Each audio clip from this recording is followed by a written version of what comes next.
இந்த பெண்களுக்கு 3000 ரூபாய் கொடுக்குறாங்கல்ல, 3000 எல்லாத்தையும் சேஃபா வச்சிருக்காங்க. எப்படா ஜனநாயகம் படம் ரிலீஸ் ஆகுமோ அப்ப குடும்பமாக படத்துக்கு போகணும்னு நிறைய பேர் என்கிட்ட கேட்டாங்க. அண்ணா படம் எப்படா ரிலீஸ் ஆகுது? ஏம்மா? இல்ல 3000 ரூபாய் கொடுத்தாங்க கவர்மெண்ட்ல, வாங்கி வச்சிருக்கேன், செலவாயிருமோன்னு பயமா இருக்கு, சீக்கிரம் ரிலீஸ் ஆயிடுச்சுன்னா ஒரு 4 பேர் குடும்பத்தோட போயிடுவேன் அப்படின்னு. நான் இன்னைக்கு காலையில தான் வாங்கினேன் 3000 ரூபாய். சிரிக்காதீங்க. ஐயா ஸ்டாலின் அவர்கள் வந்து பாக்கெட்ல கையை விட்டு நமக்கு 3000 கொடுக்கல. திரு உதயநிதி ஸ்டாலின் அவர்கள் ரெட் ஜெயின்ல சம்பாதிச்ச பணத்தை நமக்கு கொடுக்கல. உங்களுடைய வரி பணம், என்னுடைய வரி பணத்தை தான் அவர் காசாக கொடுக்கிறார்.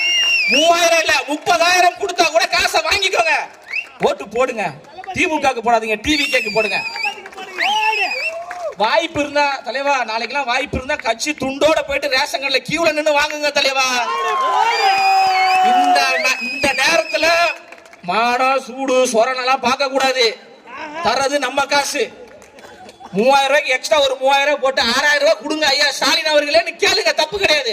நம்மளுடைய காசு தான், தைரியமா வாங்குங்க. நான் வாங்கிட்டேன், மாவட்டம் வாங்கிட்டீங்களா இல்லையா? வாங்கிடுங்க.